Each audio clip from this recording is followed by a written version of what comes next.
Auto తల్లబెట్టి కడుపు పెట్టింది ప్రభుత్వం అని 6.5 లక్షల మంది ఆటో డ్రైవర్లు వాళ్ళు బాధపడతారు.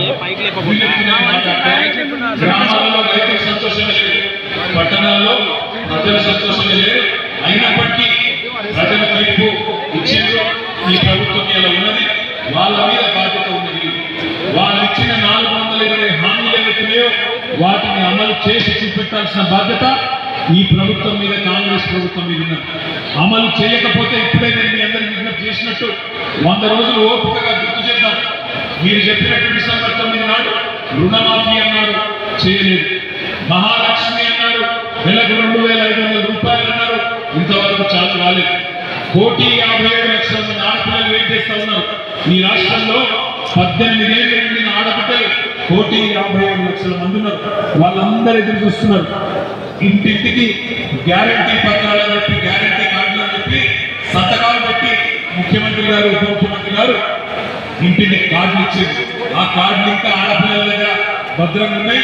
రేపు కింద మోసం చేస్తే అదే ఆడపిల్లలు తప్పకుండా మీ భరతం పడతారనే మాట కూడా ఈ ప్రభుత్వాన్ని హెచ్చరిస్తా ఉన్నాం. ఇంకొక మాట కూడా నేను అందరినీ కోరుతున్నాను, మనం ఇంకొక దేశాలు కావాల్సిన అవసరం లేదు. మీ తరఫున మాట్లాడడానికి, కొట్లాడడానికి, మీ గొంతు అక్కడ అసెంబ్లీలో వినిపించడానికి నేనున్నాను. మీ వివేకానంద శాసన మండలిలో మా తమ్ముడు రాజుగారు గారు అవసరమైతే ఈ ప్రభుత్వాన్ని తప్పించుకోనియకుండా గల్లబట్టి నిలదీస్తాం.